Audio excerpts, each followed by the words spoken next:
Ouça Mais Alto, o podcast sobre diversidade do Google Cloud.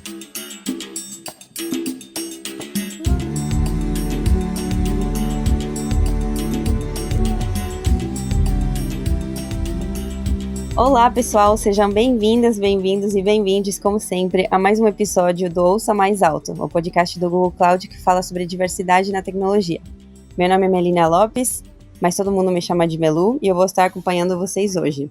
Como vocês já sabem pelos outros episódios, minha pele é clara com sardas, eu tenho olhos pretos, cabelo cacheado preto na altura dos ombros e neste momento eu estou usando uma camiseta cinza. Hoje vamos falar sobre pessoas com deficiência. Temos um caminho muito grande para percorrer quando falamos da inclusão desse grupo e queremos realmente ter um episódio inteiro para conversarmos com pessoas incríveis que estão mudando a realidade desta comunidade no Brasil. Segundo um relatório publicado em 2012 pela Organização Mundial da Saúde, são mais de 1 bilhão de pessoas com deficiência em todo o mundo. Queria usar esse gancho para aproveitar e introduzir nossas convidadas para vocês. A primeira delas é Mariana Torquato, que é administradora, palestrante e uma das maiores vozes no movimento das pessoas com deficiência brasileiro. Desde 2016, a Mari produz conteúdo para o seu canal no YouTube, o Vai Uma Mãozinha Aí, um dos maiores canais brasileiros produzidos por uma pessoa com deficiência. Lá, ela fala para seus mais de 160 mil seguidores sobre os desafios de ser uma pessoa com deficiência, sobre a empatia e compartilha mais do dia a dia. Se você quiser conhecer mais, o link para o canal da Mari vai estar na descrição desse episódio. Hoje a Mari também trabalha como gerente de parcerias no YouTube. Mariana, bem-vinda ao nosso programa. Oi, gente. Oi, Melu. É um prazer estar aqui. Muito obrigada pelo convite. Também contamos hoje com a Isa Meirelles. A Isa é Relações Públicas e empreendedora de moda inclusiva. Atua na promoção da acessibilidade como recurso criativo nas redes sociais e é uma das fundadoras da marca Note to Self, que traz o design inclusivo para a moda. Também é uma das líderes da Deficiência Tech, comunidade de inclusão de pessoas com deficiência no mercado de tecnologia no Brasil. A Isa é ativista, mas também é minha colega aqui no Google, onde ela atua como gerente de comunicação. Isa, é um prazer muito, muito grande te receber no Ouça Mais Alto. Oi, Melu. Oi, todo mundo que está nos ouvindo. Prazer é o meu, Melu. Estou muito feliz de estar aqui com vocês hoje para a gente conversar sobre esse tema.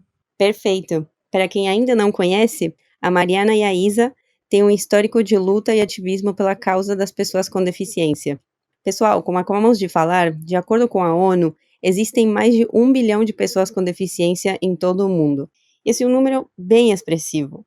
Mas o mesmo relatório também nos aponta que, desse 1 bilhão, para 100 milhões, a deficiência acaba comprometendo suas habilidades funcionais. Então, eu queria perguntar para vocês duas, para abrir o podcast, o que entendemos hoje como deficiência? Existe mais de um tipo de intensidade? Então, Melu, quando a gente fala em deficiência, eu acho legal falar sobre a transição do modelo médico para o modelo social, que é o que a gente está vivendo hoje em dia. Porque a deficiência ela é uma característica, né, humana, pode ser de característica física, intelectual, sensorial ou múltipla, né, quando a gente combina diferentes tipos de deficiência.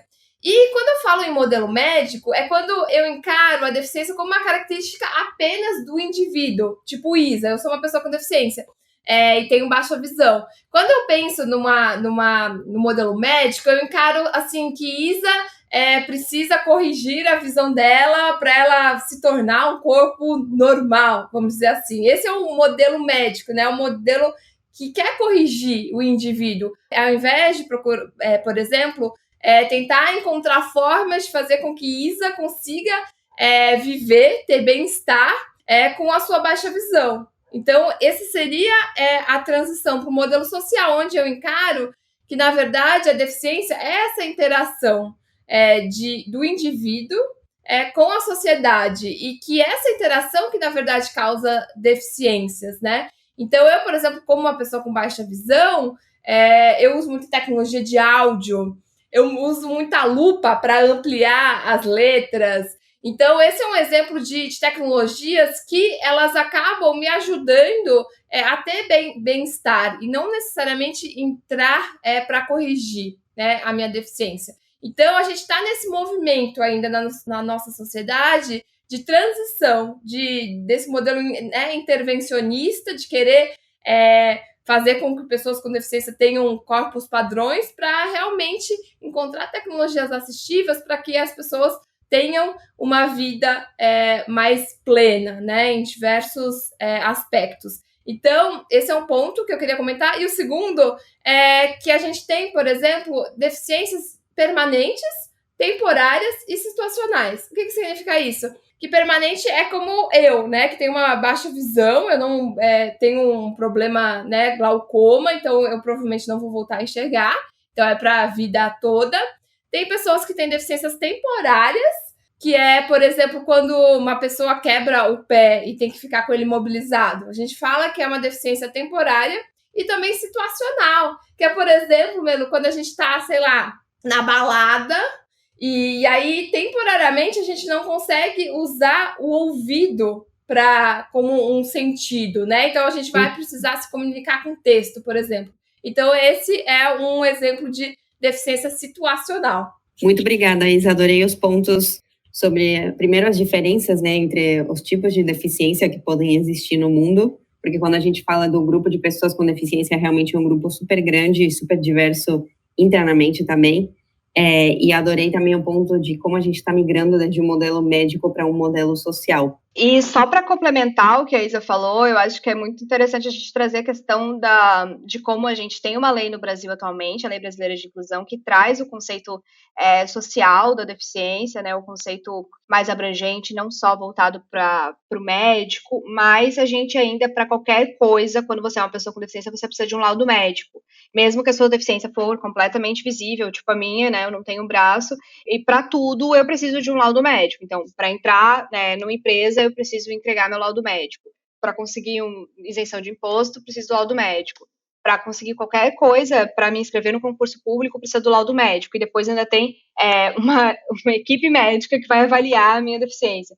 Então é muito louco, assim, pensar que a gente ainda não, no Brasil, a gente ainda não colocou em prática esse modelo biopsicossocial da deficiência, e a gente ainda continua muito dependente dos médicos. Então, uma das maiores dificuldades para as pessoas com deficiência mais pobres, pessoas com deficiência que moram no interior, que não têm acesso muito fácil a médicos, ao SUS, etc., é conseguir realmente esse tal do laudo médico, sabe? Porque sem ele você não é uma pessoa com deficiência. E isso acontece porque, infelizmente, ainda existem muitas pessoas que tentam se passar como pessoas com deficiência para conseguir os direitos que a gente tem, né? Então isso é muito doido, porque ninguém quer ser uma pessoa com deficiência, mas as pessoas ainda querem utilizar de alguns direitos que a gente tem, se passando, comprando laudos, etc. Então é muito, muito louco pensar que tudo e qualquer coisa hoje em dia, para você ser uma pessoa com deficiência, você precisa de uma assinatura médica, né?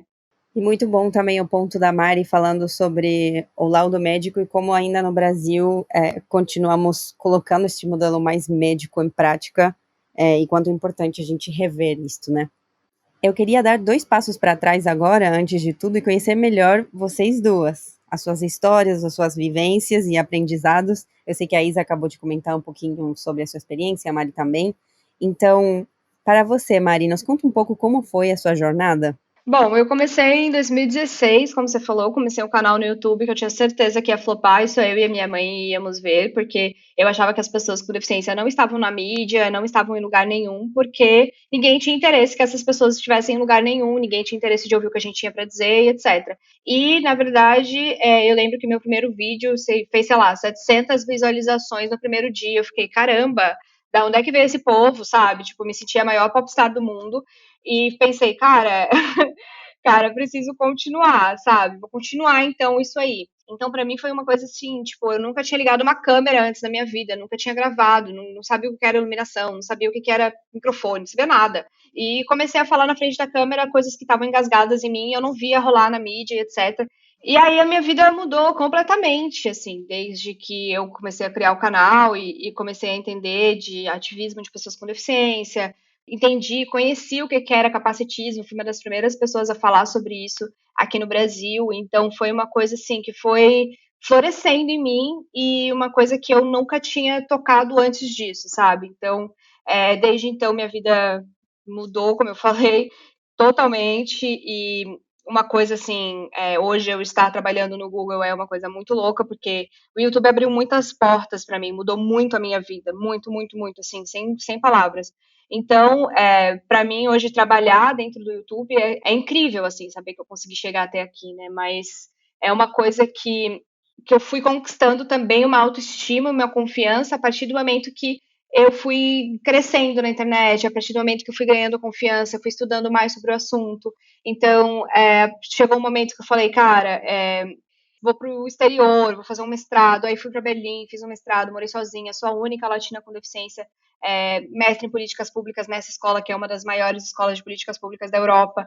Então, foi uma coisa assim muito louco tudo que foi acontecendo na minha vida e tudo graças a ter colocado a minha carinha na internet, ter exposto e ter tido coragem de falar coisas que na época não eram ditas, né? Não se falava sobre o assunto, não tinha tantos criadores com deficiência como tem hoje, então foi uma coisa muito louca, assim, quando eu cheguei, é aquela expressão, né? Era tudo mato. Isa, como foi para você começar a se envolver no movimento pelo respeito e direitos das pessoas com deficiência? Então, Melu, é uma curiosidade, porque assim, eu tenho uma deficiência permanente e que eu adquiri com uns 2, 3 anos de idade, eu comecei a ter baixa visão, né? Então, hoje em dia eu não enxergo mais com o olho esquerdo. Eu vejo um pouco de movimento e tal, mas eu só enxergo com o olho direito, então desde muito cedo. Só que eu só fui me reconhecer como pessoa com deficiência aos 25 anos. Hoje eu tenho 29. Então, tem 4 anos da minha vida que eu me reconheço como uma pessoa com deficiência. E eu falei que isso é curioso, mas na verdade isso aí é um sintoma, uma consequência, na verdade, do capacitismo na nossa sociedade, que a gente não fala sobre esse tema, a gente ainda tem dificuldade de encarar a deficiência. Isso começa dentro das nossas próprias famílias, né? Então, hoje em dia, eu ainda tenho uma família que tem muito medo de encarar a deficiência, que, né, usa outros termos para falar sobre o assunto.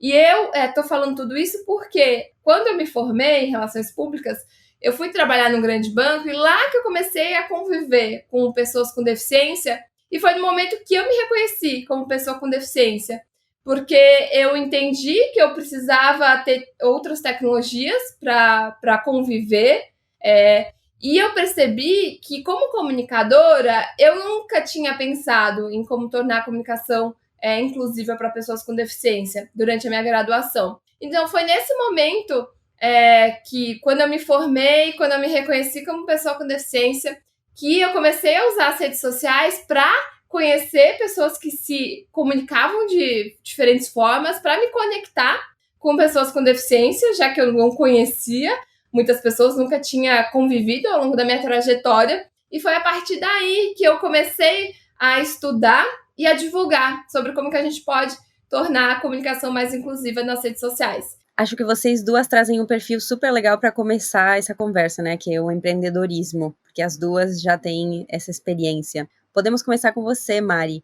Você está tocando o seu próprio canal no YouTube, então eu queria te perguntar de onde surgiu a ideia para o projeto, como que ele se relaciona também com a sua visão sobre diversidade, equidade e inclusão. Então, na verdade, assim, eu não toco só o canal, né? Eu toco todas as minhas outras redes sociais, cada uma faz um conteúdo diferente, e a ideia surgiu realmente dessa falta de representatividade, sabe? Eu comecei a ver, principalmente no YouTube, outras minorias ganhando vozes, formando comunidades. Então, vi pessoas pretas, pessoas LGBTQIA+, mulheres falando sobre as suas questões, e eu não via pessoas com deficiência. Então, eu pensei, cara, eu vou fazer um canal, mas aí eu não tinha coragem, eu achava que ninguém ia ver, aí mexia com autoestima, mexia com confiança. E aí teve um dia que eu simplesmente fui lá e fiz meu primeiro vídeo, e deu certo, e daí nunca mais parei, sabe? Então, foi uma coisa, assim, muito de botar para fora coisas que eu tinha, porque eu não tinha amigos com deficiência, eu não conhecia pessoas com deficiência, então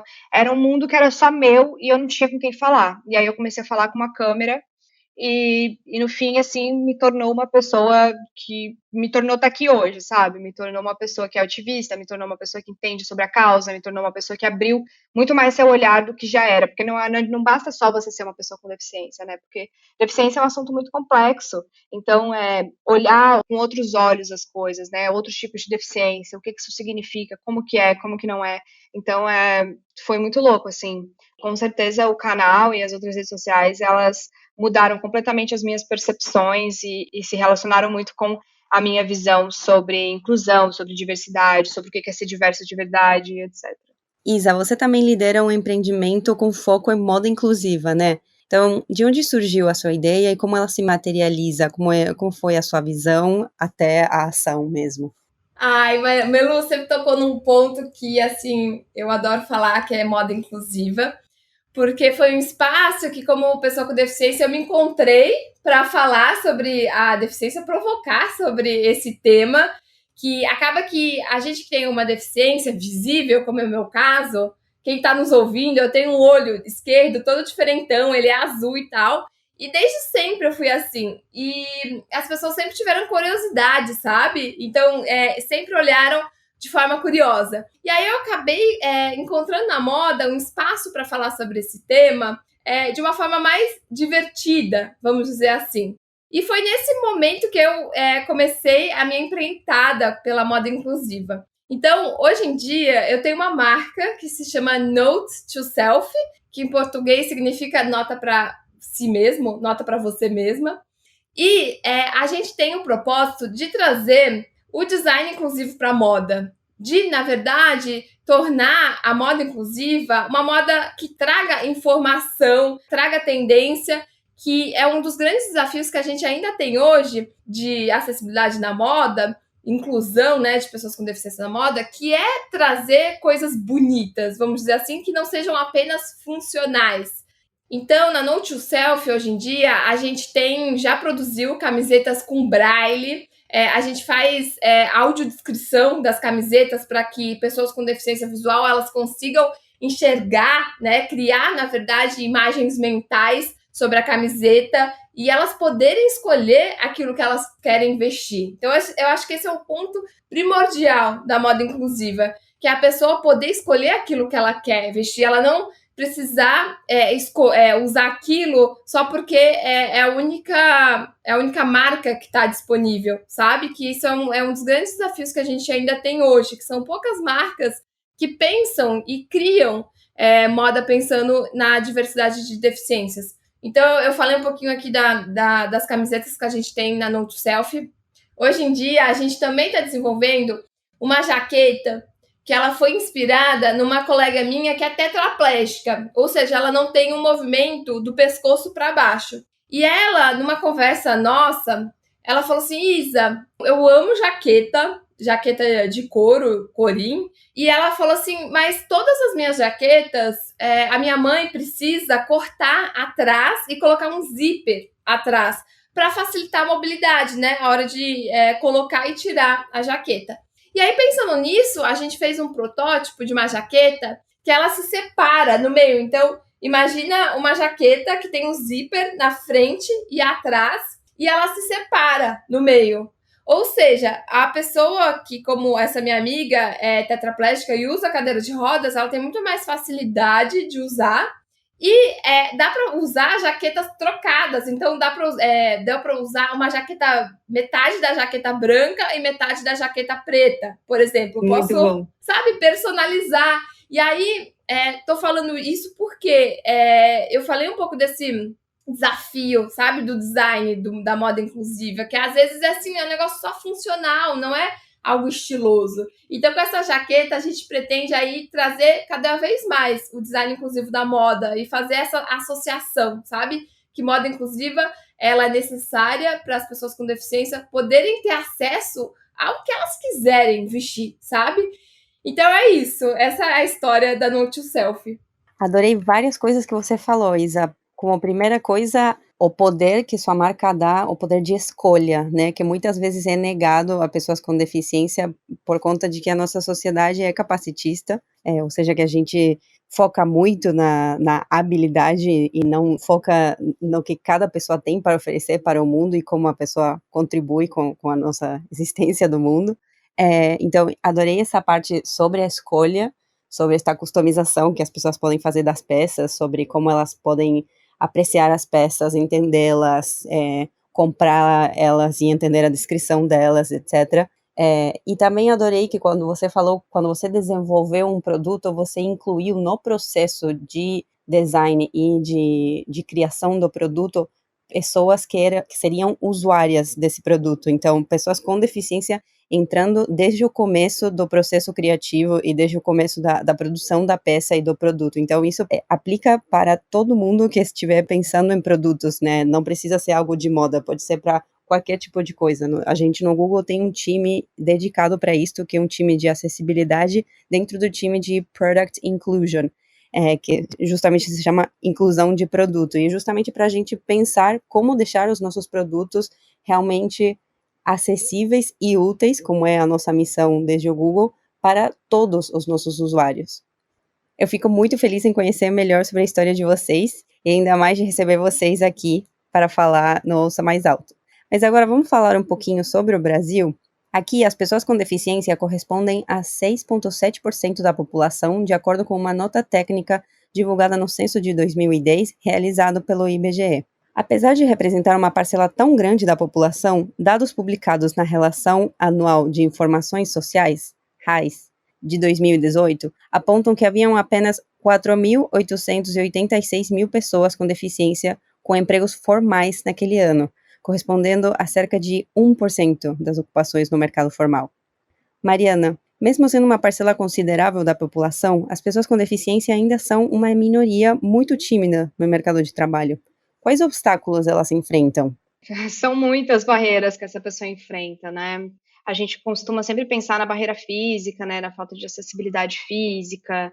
E isso, sim, é uma barreira gigantesca para as pessoas. E esses dias eu estava conversando com um amigo que ele tem paralisia cerebral e ele falou, cara, às vezes eu chego numa empresa e eles me dão, tipo, um papelzinho para eu preencher os meus dados e tal. Só que para mim é muito difícil escrever, sabe? E então eu precisaria tipo de um computador, eu precisaria ou já ter feito isso, já ter preenchido no computador, porque principalmente no momento que você está ali para ter uma entrevista, você já está mais nervoso e tal. E quando a pessoa está mais nervosa e ela tem algum tipo de espasmos e tal, fica difícil. Então, isso também é acessibilidade, né? É a gente pensar num todo e a gente não só pensar numa questão física realmente de escada, de rampa e etc, de banheiro. Isso também é importante, mas a acessibilidade ela é um assunto muito mais complexo do que isso.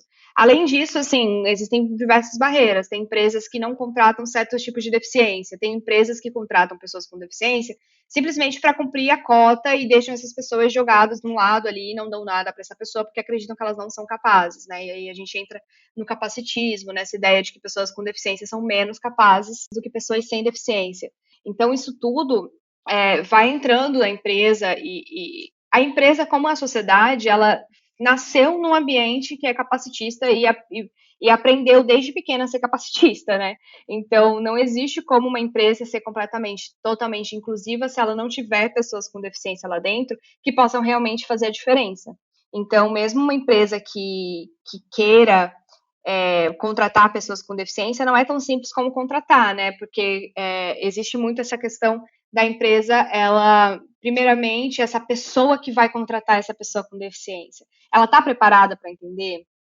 É uma coisa também que perguntam muito, é tipo, o que a gente precisa, qual adaptação você precisa, né? Isso antes mesmo de te contratar. E às vezes a pessoa com deficiência, ela fica até meio assim, eu vou dizer que eu não preciso de nada, porque daí a pessoa vai me contratar. Porque se eu disser que eu preciso de muita coisa, a empresa não vai querer me contratar. Então parece que certos tipos de perguntas, certos tipos de coisas são feitas exatamente para isso. A gente vai contratar só quem não demanda muita acessibilidade, só quem não demanda adaptação, só quem... Então, existe muito isso, sabe? Do tipo... Esse estigma, né, que ainda tem. Não, é um preconceito gigantesco que as pessoas têm e elas não têm a menor tipo, elas nem se tocam, digamos assim, que existe esse preconceito, porque elas estão tão certas que pessoas com deficiência são menos capazes, que pessoas com deficiência dão trabalho, que pessoas com deficiência dão despesa, que pessoa com deficiência é um gasto e não um investimento, que elas nem param para pensar nisso, para repensar, para questionar essa certeza que ela tem. É uma coisa muito doida que acontece, que pessoas sem deficiência, elas acham que sabem o que uma pessoa com deficiência pode ou não pode fazer. Só que elas não fazem a menor ideia, simplesmente porque elas nunca estiveram no nosso lugar, elas nunca tiveram o nosso corpo, elas nunca tiveram na nossa situação. Então elas não têm como saber o que a gente é capaz ou não é capaz de fazer. A gente que sabe. Mas, infelizmente, a sociedade ela é composta de uma ideia de que essas pessoas não têm capacidade para certas coisas.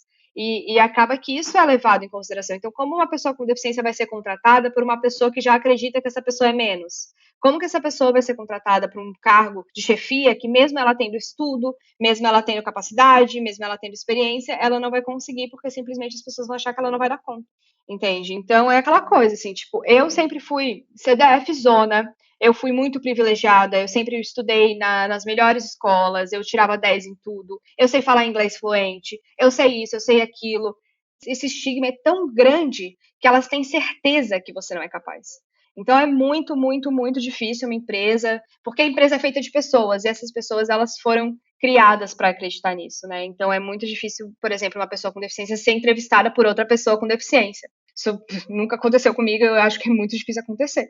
Então é aquela coisa, você já é julgado desde o momento que você entra, porque as pessoas veem a sua deficiência e elas não veem a pessoa que você é, entende? E já existem instrumentos legais que tentam reverter este cenário, né? É o caso da Lei de Cotas Brasileira, que fez 30 anos em 2020. Ela determina que empresas com mais de 100 funcionários reservem de 2% a 5% das suas posições para pessoas com deficiência. O que está acontecendo com essa lei? Eu acho que o que acontece com essa lei é o que acontece com qualquer lei brasileira, né? A lei é linda no papel, mas na vida real, na prática, existe pouca fiscalização, existem empresas que. Não adianta você colocar a lei e você não ter uma conscientização das pessoas, da empresa, de que não é só obrigatório, como também vantajoso para uma empresa contratar pessoas com deficiência, né? Porque as pessoas, como eu já falei antes, né, elas veem deficiência como um gasto. Elas veem pessoas com deficiência, acessibilidade como um gasto. Teve uma vez que eu estava numa empresa e a pessoa falou assim, porque a empresa ela tem que escolher, ou ela quer ter excelência ou ela quer ter diversidade, não dá para ter os dois. E eu acho que é pelo contrário, eu acho que a gente só consegue excelência quando a gente tem diversidade. Então, contratar pessoas com deficiência ainda é visto como isso, né? Se eu tiver que contratar uma pessoa com deficiência, vai ser ali um funcionário morto que eu tenho que pagar, sabe? Um peso morto ali que eu vou ter que pagar para não. Então, tem gente que prefere pagar multa. Tem muitas empresas que preferem pagar multa. Ou vem naquela história, né? Mas a gente não alcançou, a gente não conseguiu encontrar pessoas com deficiência capacitadas para as nossas vagas. Isso é tipo uma falácia gigantesca, sabe?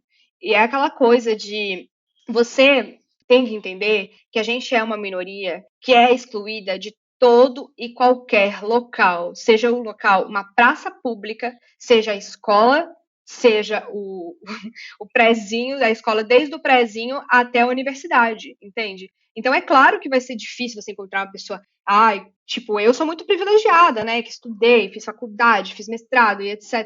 Mas é difícil porque existem muitas barreiras no seu caminho para você conseguir fazer isso. Você precisa ter uma condição financeira, você precisa ter uma família que te apoia e que não te vê como uma pessoa que não consegue. Você precisa enfrentar diversos tipos de preconceito dentro da própria escola, dentro da própria universidade. É professor que não quer acessibilizar o conteúdo, é professor que isso, é pessoa que fala aquilo, é gente que chega para você e fala, não, essa carreira não é para você, sabe? Então, existe toda essa coisa em volta da pessoa com deficiência, e eu vejo, assim, que a gente está começando a falar sobre isso na questão das pessoas pretas, né? Então, as pessoas pretas, realmente, é muito difícil as pessoas estudarem nos melhores colégios, porque elas vêm de um passado e de uma realidade de baixa renda, de uma realidade de menos oportunidade, do racismo estrutural que existe, e a gente também tem o capacitismo estrutural da mesma maneira. Então, esses estágios que fazem, por exemplo, ou até a iniciativa do Google, por exemplo, de contratar pessoas negras e dar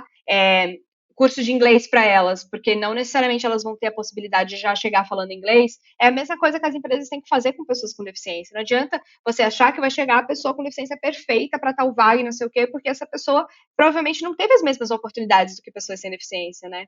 Então, é aquela coisa da empresa também estar disposta a experimentar, entender que essa pessoa também pode ser capaz, que essa pessoa é potente, que ela possui potencial, mas que ela também precisa desses programas, mas que ela também precisa de investimento para que ela seja assim, que ela plenamente, que esse potencial seja plenamente alcançado, né? Então, é uma coisa que as pessoas não param para pensar, né? Então, muitas vezes, o que acontece, são duas coisas que acontecem, né? Ou as pessoas com deficiência têm lá o nível superior e tal, e não conseguem entrar no cargo que elas querem, que elas estudaram, ou, e aí as empresas, elas só dão um nível baixo, empregos tipo de entrada e etc, para pessoas com deficiência, ou essas empresas nem procuram, porque elas já acham que nunca vão encontrar. Então, vagas grandes de gerentes, isso, daquilo, isso nunca vai ser uma vaga exclusiva para pessoas com deficiência, isso nunca vai ser uma vaga que vai ser ofertada como uma vaga para pessoa com deficiência, né? Você me deixou pensando também para pessoas que têm deficiências invisíveis, quanto que isto representa um desafio para essas pessoas conseguirem também falar sobre as suas deficiências, né? Porque se tem tanta complexidade que é adicionada na vida dessa pessoa, até para se empregar ou para se desenvolver mesmo em qualquer outra atividade na sua vida, é muito difícil que ela fale também. A gente deixa muito difícil para as pessoas falarem, para essas pessoas que têm essa deficiência invisível. Pessoas com deficiência invisível normalmente vão esconder essa deficiência do seu empregador. Não vão falar, porque elas sabem o que é. E a outra coisa que eu estava pensando enquanto você falava, você comentou um pouco também sobre o programa de Next Step, que foi o programa de estágio onde a gente, desde o Google, abriu este canal para pessoas negras. E quanto que é importante também falar sobre a interseccionalidade, né? Porque também tem pessoas com deficiência que são negras. Então, como essas duas coisas operam uma com a outra e como diferentes tipos de opressão podem criar barreiras ainda maiores para essas pessoas. Total, total. É aquela coisa, né? Eu, como uma pessoa branca, nunca fui parada num local e a pessoa, tipo, quando eu usava prótese, queria tirar a minha prótese achando que vai ter uma arma ali, que vai ter como, tipo, eu tenho uma amiga que ela é amputada de uma perna e teve uma vez que ela parou numa blitz e o policial achou que a perna dela era uma arma, sabe? Porque ela é negra.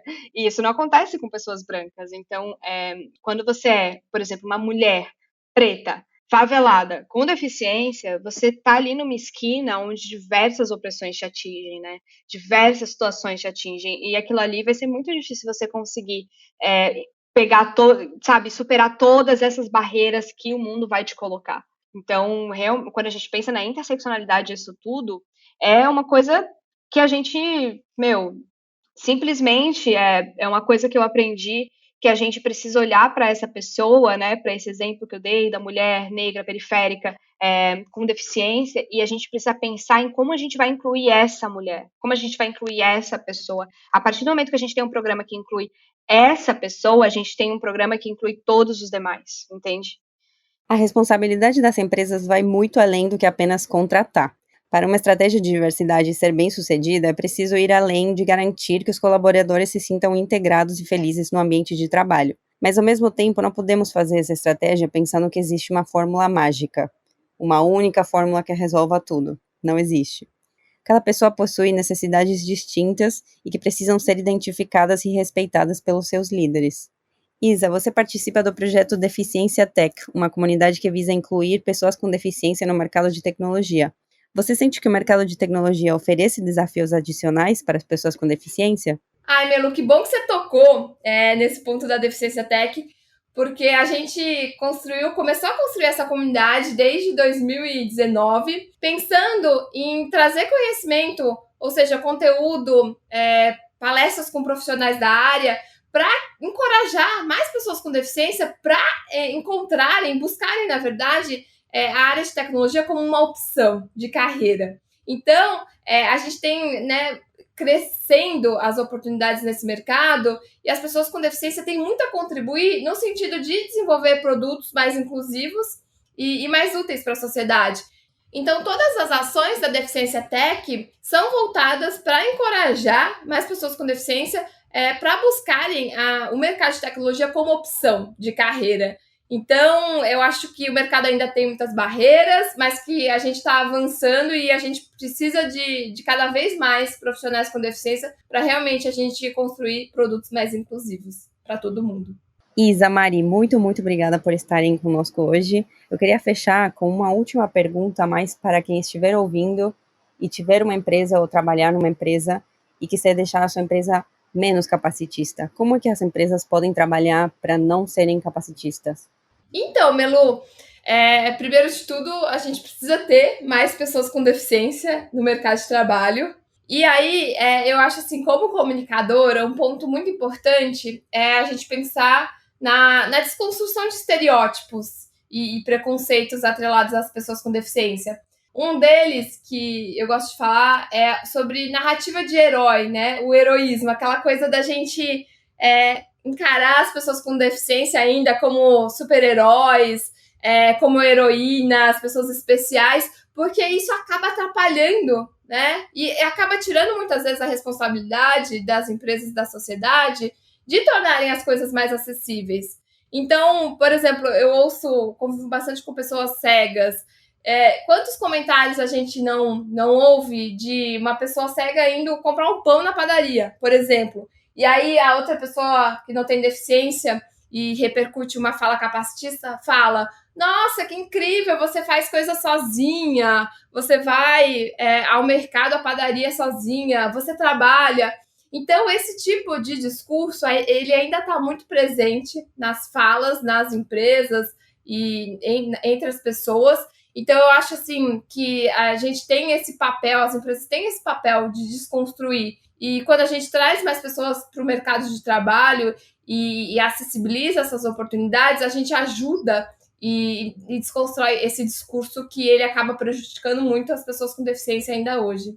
E assim, né, também às vezes as pessoas chegam e ao invés de contratar, por exemplo, um palestrante para falar sobre capacitismo, contrata uma pessoa com deficiência que está ainda naquela linha do exemplo de superação, naquela linha ai meu Deus, olha como foi bom para mim, ai como tudo é lindo, e etc, ao invés de tentar desconstruir esse capacitismo, porque falar de capacitismo é um negócio que incomoda muitas pessoas, né? Porque ninguém quer assumir que realmente, não, eu tenho um preconceito contra pessoas com deficiência. As pessoas jogam isso para debaixo do tapete. Então, a partir do momento que você contrata, é muito importante que, você contrate pessoas com deficiência para ir para sua empresa, falar com todo mundo, principalmente com gerentes, principalmente com as pessoas que vão lidar com essas pessoas, que vão ter que avaliar o trabalho das pessoas com deficiência. Porque não adianta você jogar a pessoa com deficiência lá e ela tá ali num ambiente onde as pessoas já julgam ela ou como não capaz, ou sempre como a Isa falou, dessa questão do, ai, nossa, você faz isso, parabéns por entregar um relatório, você é cega, né? Então, existe essa coisa de a gente ter que falar sobre isso dentro, para mudar essa cultura, a gente precisa falar sobre isso, né? Então, contratar pessoas com deficiência para falar dentro da sua empresa, e não só uma vez por ano, numa data, o Dia Internacional da Pessoa com Deficiência, aí a gente traz essa pessoa, e é uma vez a 365 dias, aí a outra vez, sabe? Tem que ser uma conversa constante. Eu acho que isso é muito importante a gente falar também, e uma coisa que eu vejo muito também é que nem eu disse, assim, não adianta você jogar essa pessoa dentro da empresa e não ter a menor ideia do que fazer com ela. Então, muitas empresas, elas acabam jogando o fardo de se adaptar à pessoa, né? Então, a pessoa tem que se adaptar aos softwares da empresa, ao material da empresa, e nunca a empresa que tem que se adaptar a essa pessoa, né? Então, é isso que eu fico muito, assim, pensativa nesse sentido, né? Não adianta a gente contratar essa pessoa e achar que é essa pessoa que tem que se virar para ser incluída, né? E é o contrário, tipo, porque pessoas, elas não estão erradas, né? As pessoas não são ineficientes. O que é ineficiente, o que falta de acessibilidade é a empresa, né? São os softwares, são tudo que essa empresa representa, e não a pessoa que está errada. E fica por aqui mais um episódio do Ouça Mais Alto. Espero que vocês também tenham gostado, porque eu adorei. A gente se vê no próximo episódio daqui a 15 dias. Ouça Mais Alto, o podcast sobre diversidade do Google Cloud. Ouça e acompanhe na sua plataforma de áudio preferida.